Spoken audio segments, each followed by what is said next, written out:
வியாபாரிகள் நடத்தும் ஆர்ப்பாட்டம், வியாபாரிகள் நடத்தும் ஆர்ப்பாட்டம், ஆர்ப்பாட்டம் இது ஆர்ப்பாட்டம், ஆர்ப்பாட்டம் இது ஆர்ப்பாட்டம். டெல்லியில் போராடும் விவசாயிகளுக்கு, டெல்லியில் போராடும் விவசாயிகளுக்கு ஆதரவான ஆர்ப்பாட்டம், ஆதரவான ஆர்ப்பாட்டம். மத்திய அரசு, மோடி அரசு, மத்திய அரசு, மோடி அரசு, மத்திய அரசு, மோடி அரசு, மத்திய அரசு, மோடி அரசு. திரும்ப பெறு, திரும்ப பெறு, திரும்ப பெறு, திரும்ப பெறு, திரும்ப பெறு, திரும்ப பெறு. திரும்ப பெறு, திரும்ப பெறு. விவசாயிகளுக்கு எதிரான விவசாயிகளுக்கு எதிரான வேளாண் சட்டங்களை திரும்ப பெறு, வேளாண் சட்டங்களை திரும்ப பெறு. ரத்து செய், ரத்து செய், ரத்து செய், ரத்து செய், ரத்து செய், ரத்து செய். ரத்து செய், ரத்து செய். விவசாயிகளுக்கு எதிரான வேளாண் சட்டத்தை ரத்து செய், விவசாயிகளுக்கு எதிரான வேளாண் சட்டத்தை ரத்து செய். ஆர்ப்பாட்டம் இது ஆர்ப்பாட்டம், ஆர்ப்பாட்டம் இது ஆர்ப்பாட்டம், ஆர்ப்பாட்டம் இது ஆர்ப்பாட்டம். ஆர்ப்பாட்டம் இது ஆர்ப்பாட்டம். உயிரை காக்கும் உழவர்களின்,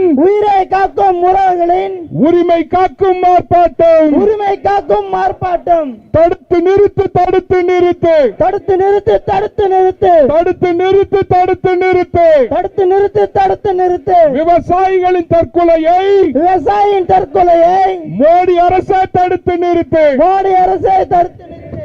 ஆர்ப்பாட்டம் இது ஆர்ப்பாட்டம், ஆர்ப்பாட்டம் இது ஆர்ப்பாட்டம். வியாபாரிகளின் ஆர்ப்பாட்டம், வியாபாரிகளின் ஆர்ப்பாட்டம். பறிக்காதே, பறிக்காதே, பறிக்காதே, பறிக்காதே, பறிக்காதே, பறிக்காதே. பறிக்காதே, பறிக்காதே.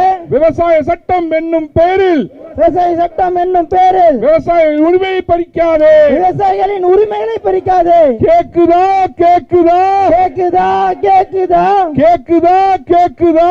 கேக்குதா, கேக்குதா. வியாபாரிகளின் குரல் கேக்குதா, வியாபாரிகளின் குரல் கேக்குதா, கேக்குதா, கேக்குதா. கேக்குதா, கேக்குதா. தமிழர்களின் குரல் கேக்குதா, தமிழர்களின் குரல் கேக்குதா. மோடி அரசே கேக்குதா, மோடி அரசே கேக்குதா, பாசிச அரசே கேக்குதா. பாசிச அரசை கேக்குதா. கார்ப்பரேட் கம்பெனிகளுக்கு, கார்பரேட் கம்பெனிகளுக்கு காலமுக்கதை விட்டு விட்டு காலமுக்குவதை விட்டு விட்டு தத்தளிக்கும் விவசாயியை தத்தளிக்கும் விவசாயியை கைய பிடிச்சு தூக்கியா, கைய பிடிச்சு தூக்கியா. கேக்குதா, கேக்குதா. கேக்குதா, கேக்குதா. பாஜக அரசே கேக்குதா, பாஜக அரசை கேக்குதா. விரிக்காதே, விரிக்காதே, விரிக்காதே, விரிக்காதே, விரிக்காதே, விரிக்காதே. விரிக்காதே, விரிக்காதே. கார்ப்பரேட் கம்பெனிகளுக்கு சிவப்பு கம்பளம் விரிக்காதே, கார்பரேட் கம்பெனிக்கு சிவப்பு கம்பளத்தை விரிக்காதே. ஏமாற்றாதே, ஏமாற்றாதே, ஏமாற்றாதே, ஏமாற்றாதே, ஏமாற்றாதே, ஏமாற்றாதே. ஏமாற்றாதே, ஏமாற்றாதே. மோடி அரசே ஏமாற்றாதே, மோடி அரசை ஏமாற்றாதே. வஞ்சிக்காதே, வஞ்சிக்காதே. வஞ்சிக்காதே, வஞ்சிக்காதே. விவசாயி என்று சொல்லிக் கொண்டு விவசாயிகள் என்று சொல்லிக் கொண்டு உழவர்களை வஞ்சிக்காதே. உழவர்களை வஞ்சிக்காதே. வாபஸ் வாங்கு, வாபஸ் வாங்கு, வாபஸ் வாங்கு, வாபஸ் வாங்கு, வாபஸ் வாங்கு, வாபஸ் வாங்கு. வாபஸ் வாங்கு, வாபஸ் வாங்கு. விவசாயிகளுக்கு எதிரான சட்டத்தை விவசாயிகளுக்கு எதிரான சட்டத்தை வாபஸ் வாங்கு, வாபஸ் வாங்கு. வாபஸ் வாங்கு, வாபஸ் வாங்கு. வேளாண் சட்டத்தை எதிர்த்து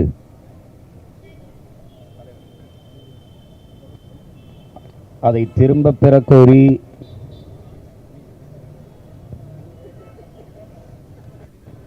டெல்லியிலே போராடி கொண்டிருக்கிற வேளாண் பெருங்குடிகளுக்கு ஆதரவாக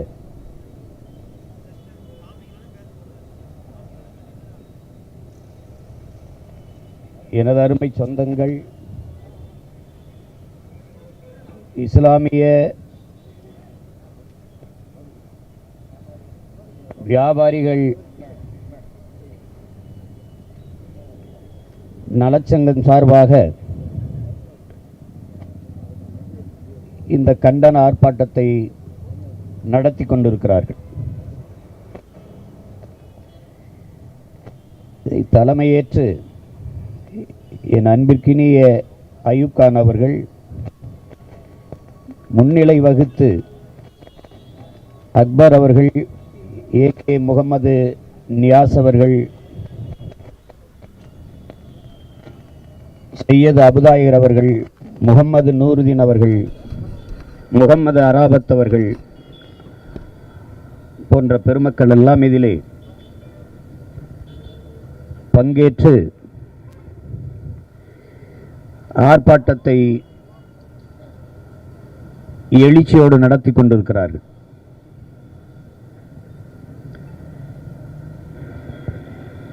இதிலே பங்கேற்க சொல்லிய நாருயிர் இளவல் என் அன்பிற்கினிய தம்பி மருத்துவர் சத்கான் அவர்கள் கேட்டபோது மறுக்காமல் நான் வருவதற்கு உடன்பட்டேன். இன்று வருகிறேன் என்று உறுதியளித்துவிட்ட காரணத்தால் என் அன்பு தம்பி ஹிமாயின் கபீர் அவர்களினுடைய தாயார், என்னுடைய அம்மா ஃபாத்திமா பீவி அவர்களுடைய மறைவுக்கு சென்று இறுதி வணக்கம் செலுத்த முடியாத நிலையில் நின்று கொண்டிருக்கிறேன்.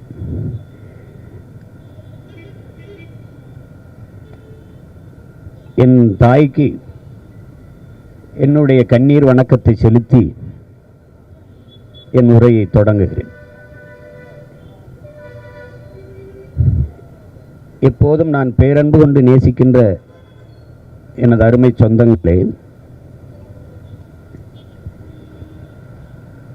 வேளாண்மை என்பது,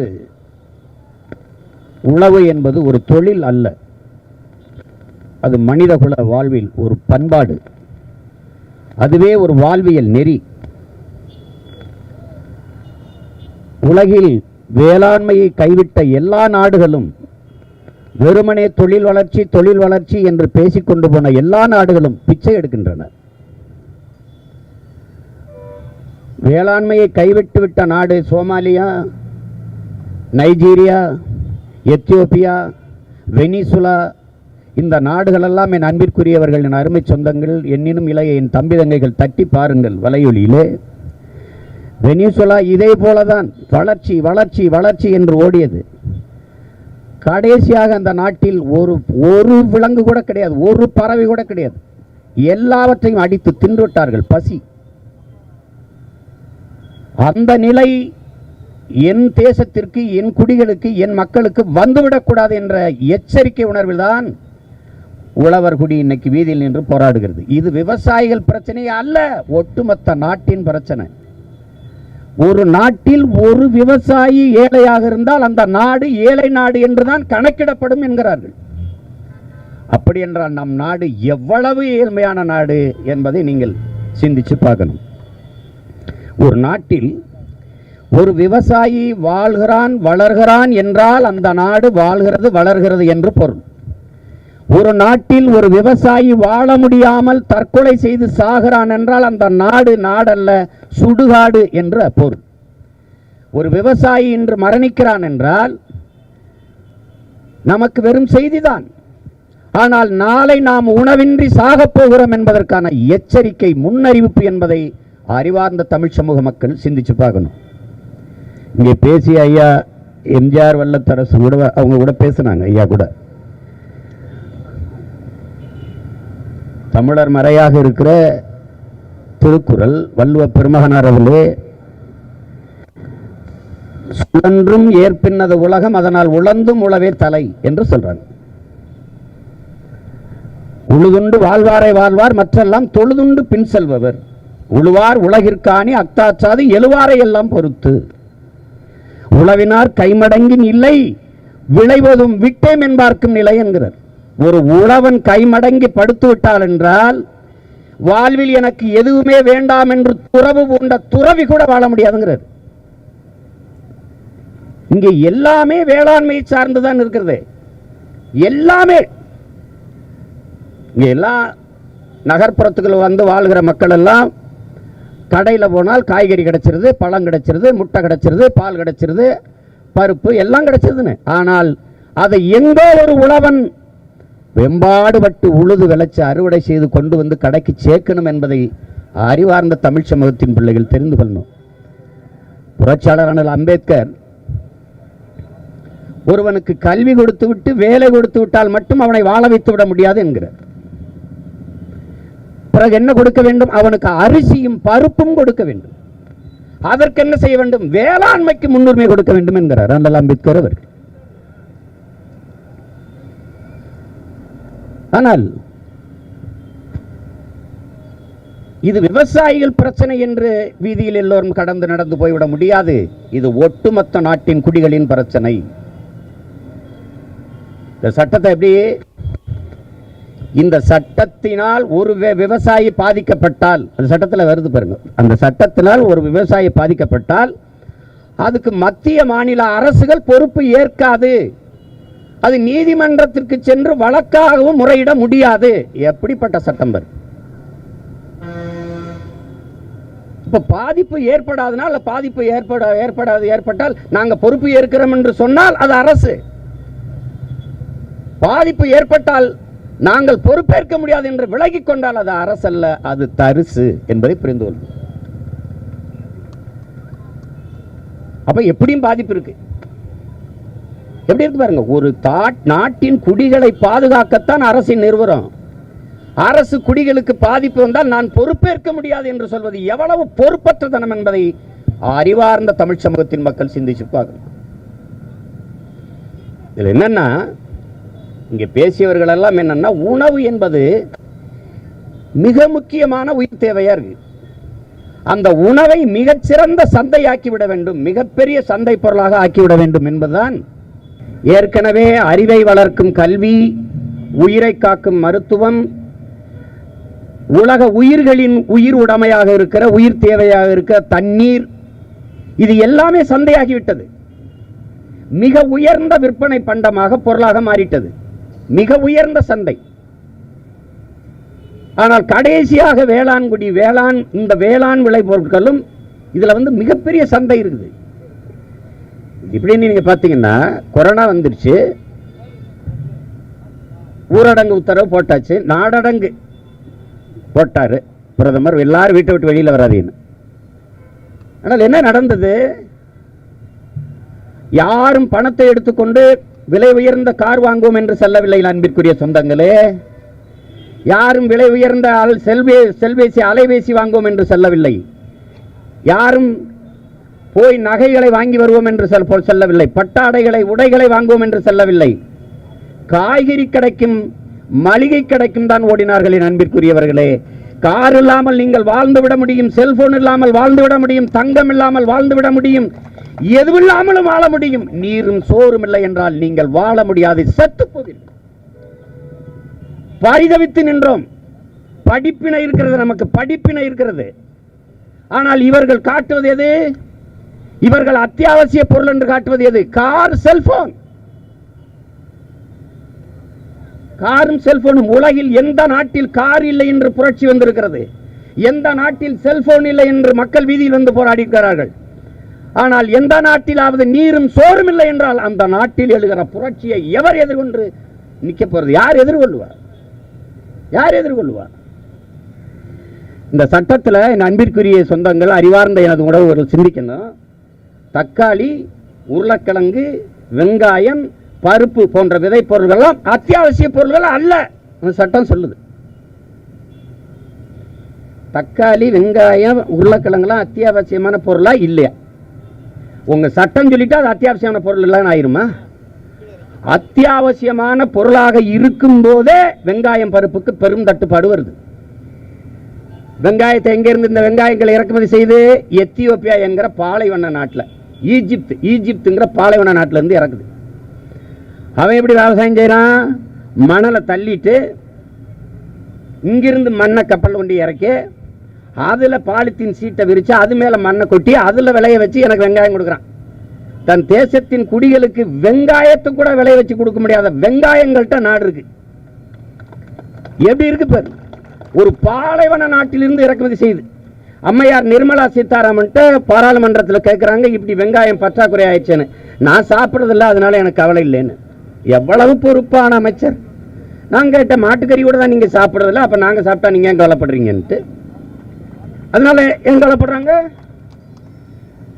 இதுல என்ன பிரச்சனை வருதுன்னா, இந்த அத்தியாவசிய பொருள்கள் என்று இருக்கும்போது அதை பதுக்கி வைத்தால் அதுக்கு நடவடிக்கை எடுக்க முடியும். ஒரு முதலாளி தன் கணக்கா வெங்காயத்தை, உருளைக்கிழங்க, பருப்பை, தக்காளியை வாங்கி பதுக்கி வைத்தால் நம் நடவடிக்கை எடுக்க முடியும், அத்தியாவசிய பொருள் என்று இருந்தால்.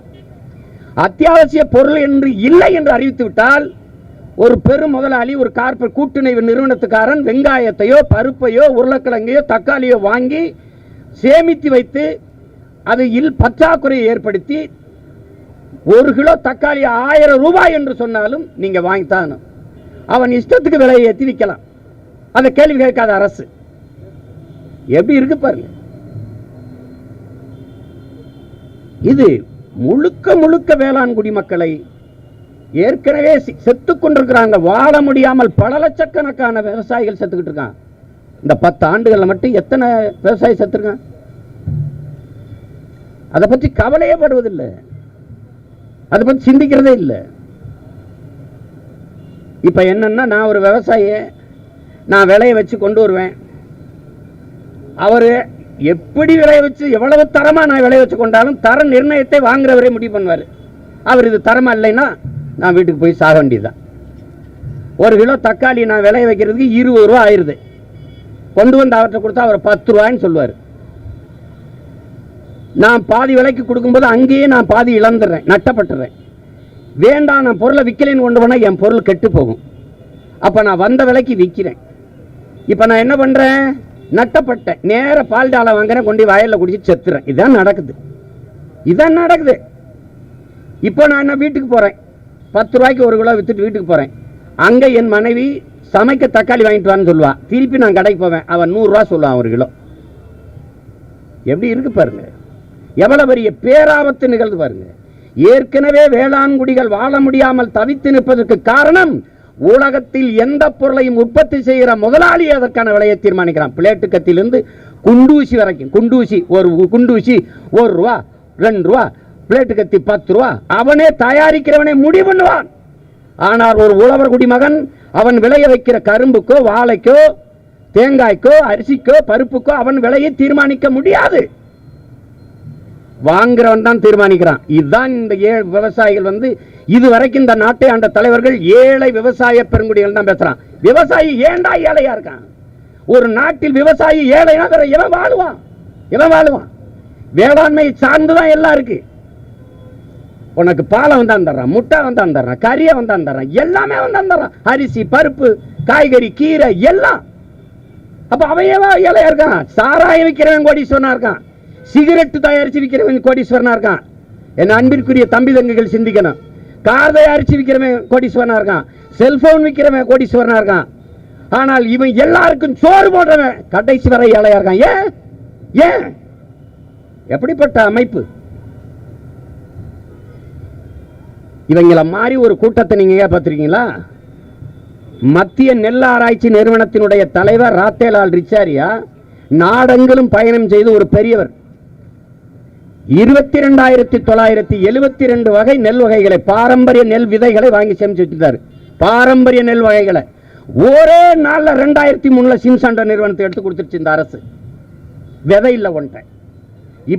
இப்ப நான் விதையை சேமிச்சு வச்சேன்னு வச்சுங்க, விதை பதுக்கல் சட்டத்தில் என்னை கைது பண்ணலாம். எப்படிப்பட்ட நாடு? உன்ட்ட தக்காளி விதை இருக்கா? வெண்டைக்காய் விதை இருக்கா? வெள்ளரி விதை இருக்கா? சொரக்காய் விதை இருக்கா? கத்தரி விதை இருக்கா? இல்ல. சின்சாண்டோ மான்சாண்டோ நிறுவனத்தில் கொடுத்துட்டான். இனி இந்த உழவர் குடி உயிர்ப்பிச்சு மீள எழவே முடியாத அளவுக்கு அடிச்சிட்டான். இப்ப இந்த சட்டம் கதை முடிச்சிருச்சு. நீங்க சொன்ன மாதிரி பஞ்சாப்ல ஹரியானால இருக்கிறவன் உப்போடு சோர்திங்கிறான், வீதிக்கு போராடுறான். அதுதான் பிரச்சனை. நான் என்றைக்கு என்னோட தோளுக்கு தோல் நிற்கிறவர்கள் சீக்கியர்கள். காஷ்மீரிய போராட்டத்தில் காஷ்மீரிய மக்களுக்காக டெல்லியில போய் நாங்க எல்லாரும் போராடினோம். மணிப்பூர், நாகாலாந்து, காஷ்மீரி, சீக்கியர். நான் என்னை கண்டாலே அவனுக்கு ஒரு இனம் தெரியாத பாசம் வரும். கட்டி பிடிச்சி என் கொடியை வாங்கிக்கிடுவான், அவன் கொடி என்கிட்ட கொடுப்பான், இன்னைக்கு பிடிச்சிக்கிடுவான். இந்த படங்கள்லாம் இருக்கு, நீங்க பார்க்கலாம். இப்பவும் என் பிள்ளைய டெல்லிக்கு தினம் போய் இந்த கொடியை பிடிச்சிட்டு பங்கேற்றுட்டு தான் இருக்கான் அவங்களோட. அவன் என்னை கூப்பிட்டுக்கிட்டு இருக்கான், ஒரு 20 தேதிக்கு மேல நீ நீட்டிச்சுன்னா நான் வந்துடுறேன்னு இருக்கேன். அது அங்க போய் நாங்க காஷ்மீரிய மக்களுக்காக பேசும்போது இதே மாதிரி நின்ன நம்ம காவலர்கள் அவர்களை பேச விட்டு என்னை மட்டும் பேச விட்டுறாதேன்னு சுத்தி ரவுண்ட் பண்ணி தூக்கிட்டானே. ஏய், தள்ளிக்கிட்டு போயிட்டான். பேச விட்டுறாத, அவனை பேச விட்டுறாத, எனக்கு ப்ரெஷர் மேல இருந்து சொல்லிட்டு இருக்கான், அவனை விட்டு பேச விட்டுறாத. ஏன்? அதுக்கு தான் டெல்லி சென்னையிலேருந்து வந்திருக்கேன், என்னை பேச மாட்டேன். பேசாத, அவ்வளவு நெருக்கடி. நான் நினைச்சேன் அந்த பயம் இருக்கட்டும், உங்களுக்கு அந்த பயம் இருக்கட்டும். இது பாருங்களா, இவங்களுக்கு ஆட்டம் காட்டுற மாதிரி என் தம்பி சர்வத் சொல்ற மாதிரி ஒரு நாள் இந்த நிலமும் அதிகாரம் எனக்கு சிக்கிச்சு.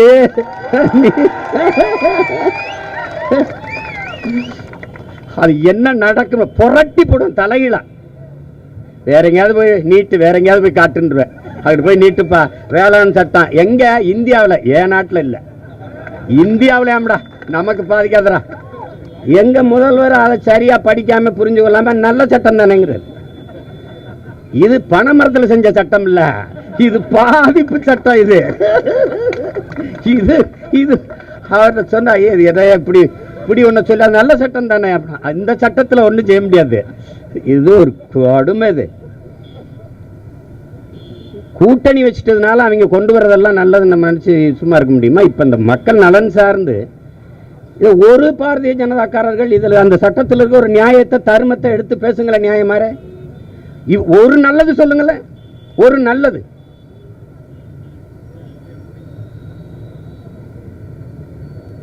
அதனால இந்த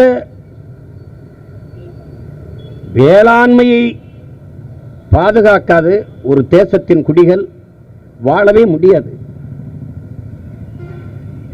இந்த கொரோனா காலத்தில் அம்மையார் நிதியமைச்சர் அம்மையார் சீதாராமன் அவர்கள், நிர்மலா சீதாராமன் அவர்கள் பேசுறாங்க, 80 கோடி ஏழைகளுக்கு 5 கிலோ அரிசி 2 கிலோ பருப்பு கொடுத்தோம்னு. எல்லாம் கவனிச்சுக்கணும். நம்ம 130 கோடியை தொட போறோம்ன்றாங்க. அவங்க சொல்றாங்க 80 கோடி ஏழைகள். 80 கோடி பேர் ஏழையா இருக்கா.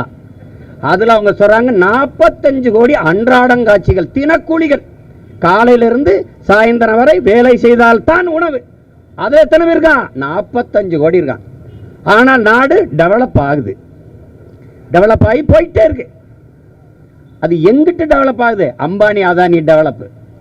இது ஒரு நாடு கடைசியா ஏர்போர்ட் வச்சிருந்தான், அதை பூரா விட்டுட்டான், தனியார்ட்ட கொடுத்துட்டான். ஒரு ஏர்போர்ட்டை அதானி ஏர்போர்ட்னு எழுதி வச்சுட்டான். எழுதி வையுங்கள் அன்பிற்குரியவர்களை, இன்னும் 5 ஆண்டுதான் பாதி India Ambani India Adani India என்று வருதா இல்லையான்னு மட்டும் பாருங்க. பட்டா போட்டு கொடுத்துருவான். இங்க வந்து காட்டுப்பள்ளியில நம்ம ஊர்ல ஏற்கனவே இருக்கு துறைமுகம். அது போக காட்டுப்பள்ளியில அது அவ்வளவு சதுப்பு நிலம், அலையாத்தி காடுகள் இருந்து நம்ம நிலத்தை, இந்த நாட்டை பாதுகாத்துக்கிட்டு இருக்கு.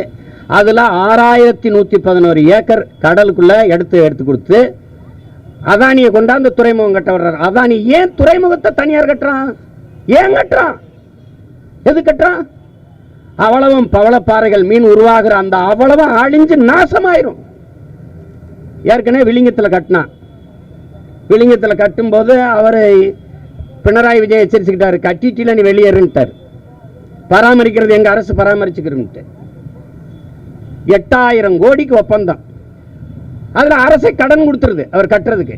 இவர் கட்டுவார். இவர் 8000 கோடி முதலீடு பண்ணி கட்டிடுவாரா? கடலை ஒரு தனி மனிதன் சொத்தாக்குது இந்த நாடு, கடலை. அப்ப இது எப்படி? எல்லாவற்றையும் தனியார் முதலாளிகளுக்கு தாரை வார்த்து கொடுத்து முதலாளிகளின் வளர்ச்சியே தேசத்தின் வளர்ச்சி என்று காட்டுவதை எப்படி நம்ம ஏற்கிறது? எப்படி ஏற்கிறது? அதனால இந்த வேளாண் சட்ட மசோதாவை திரும்ப பெறும் வரை நாம் தொடர்ச்சியாக போராடி கொண்டுதான் இருக்க போறோம். தேர்தல் களத்தில் மக்களிடத்தில் இந்த கருத்து பரப்புரையை கொண்டு சென்று எம் மக்களுக்கு ஒரு விழிப்புணர்வை ஏற்படுத்துவோம். இங்க எனக்கே பெரிய வியப்பு, என்னையே இதே மாதிரி ஊடகவியலாளர் கேட்டாங்க, ஏன் தமிழ்நாட்டில் இவ்வளவு விவசாய சங்கங்கள் இருக்கு, விவசாயிகள் இருக்காங்க, போராடலை? அதை எனக்கும் தெரியல. உண்மையிலேயே இந்த சட்டத்தில் இருக்கிற ஆபத்து தெரியாமல் அமைதியா இருக்கிறாங்களா, இல்ல கொரோனாங்கிறதுனால அப்படியே இருந்துட்டாங்களா? என்னை கேட்டாங்க, கொரோனா வைரஸ் இருக்குதே எப்படி வாழ்வீங்கன்னு.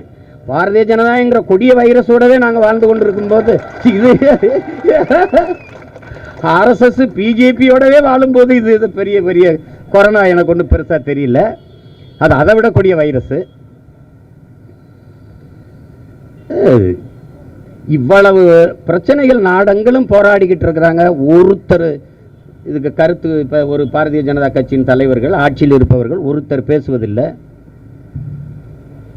அதில் என்ன இவங்க சொல்கிறதெல்லாம் மற்ற மாநிலங்கள்லாம் என்னென்னா பாரதிய ஜனதாவே பெரும்பாலான மாநிலங்களை ஆளுவதனால அடக்கிடுது.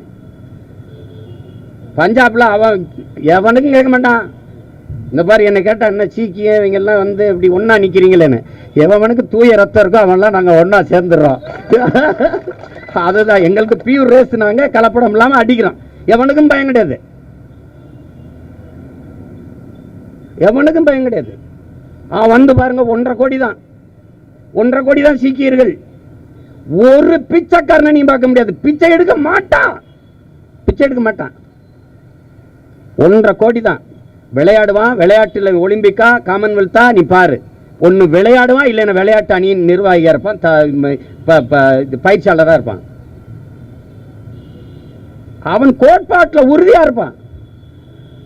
நான் சொன்னேன் ஒரே நாடு ஒரே சட்டம் கொண்டு வா அப்படின்னு, கொண்டு வந்துரு. ஒரே சட்டம். நான் ராணுவத்துக்கு வரும்போது முடிய நல்லா ஒட்ட வெட்டிக்கினான். அவனை ஒரு தடவை முடிய ஒட்ட வெட்டி டர்பனை நீக்க சொல்லி பார்த்துறேன், தாடி எடுத்துட்டு சொல்லு, பிச்சு விட்டுருவான். புரியுதா அவங்களுக்கு? அவன் தனி ரெஜிமெண்ட்டை படைப்பிரிவு, சீக்கிய படைப்பிரிவே வச்சிருக்கான் அவனுக்கு. நான் சொன்னேனே அதே மாதிரி தான் இந்த கோயிலெல்லாம் நாங்கள் மொத்தமாக எடுத்துக்கிறா, அது அப்புறம் யோசிப்போம்.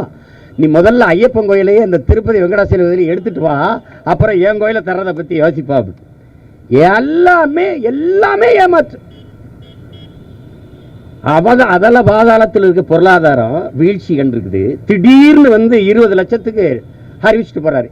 வாங்கிட்டே வட சொல்றதாரு. 20 லட்சம் கோடி வச்சிருக்கீங்களா? 20 லட்சம் கோடி வச்சிருக்கிற நாட்டின் பிரதமர், அவ்வளவு நிதி வளமை வச்சிருக்கிற நாட்டின் பிரதமர் எதுக்காக எம்பிகளுக்கு, மாநிலங்களவை உறுப்பினருக்கு, பாராளுமன்ற உறுப்பினருக்கு 2 ஆண்டுகளுக்கு சம்பளம் இல்லைன்னு எதுக்கு சொன்னார்? எதுக்காக கொரோனாவுக்கு நிதி மக்கள்கிட்ட கேட்டார்? அவனே பிச்சை எடுத்துக்கிட்டு வேலைக்கு போக முடியாம அவன்கிட்ட கொரோனா நிதி கொடுங்க. அந்த மகுவா மைத்ரான்னு ஒரு மனுஷி இருக்கிறா, ஒரு மாணச்சி. அந்த அம்மா கேட்குது, நீ இந்த கொரோனாவுக்கு நிதி வாங்கினீல, அது எவ்வளவு வந்துச்சு சொல்லு, அதுல எவ்வளவு வெண்டிலேட்டர் சிலிண்டர் வாங்கின, எத்தனை மருத்துவமனைக்கு அனுப்பின, அதுக்கு ஒரு பதில் சொல்லுனா. இதே மாதிரி மாஸ்க போட்டு திரும்பாம அப்படி விரைச்சுக்கு நின்றுக்கிட்டு இருக்காங்க. அந்த அம்மா மானங்கட வச்சு கேட்குது. ஆத்தாடி, யாராவது பதில் சொல்லுங்களேன். வாய் திறக்கிறது இல்லை. எப்படிப்பட்ட ஒரு கூட்டம் பாருங்க. அந்தம்மா வர்றங்க. இப்போ நிதியமைச்சர் ஒரு வாரம் முழுக்க தொலைக்காட்சியில் பேச்சு. சிறு குறு தொழில் முனைவோருக்கு கடன் உதவி 2 லட்சம் கோடி, விவசாயிகளுக்கு கடன் உதவி. நான் சரி, விவசாயி ஏன் கடனாளி ஆகிறான்? விவசாயிக்கு கடன் உதவி. நான் கேட்கிறேன், கடன் எப்படி அம்மா உதவி ஆகும் தாயே? வட்டி வாங்குவியல்ல, கடன் உதவி, கடன் உதவி. சிறு குறு தொழில் முனைவோருக்கு ஏன் அவன் கடன் வாங்குறான்? அவன் லாபத்தெல்லாம் நீ உருவிக்கிட்ட வரின்னு அவன் தருவு கொண்டா, அப்புறம் மறுபடியும் கடன் உதவி. நான் கேட்டேன், நீ கந்து வட்டி கடன் நடத்துறியா, கவர்மெண்ட் நடத்துறியா? வட்டி கடன்காரன் தான் கடன் கொடுப்பான், கடன் கொடுப்பான், வட்டி வாங்குவான். ஒரு கவர்மெண்ட் கடன் கொடுத்து வட்டி வாங்கிட்டு எப்படி இருக்கு?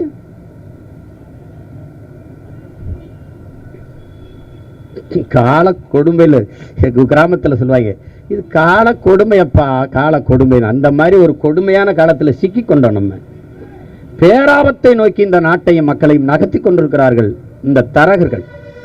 தலைவர்கள் இருந்த நாட்டை ஆள்வதில்லை, இப்போது தரகர்கள் ஆளுகிறார்கள்.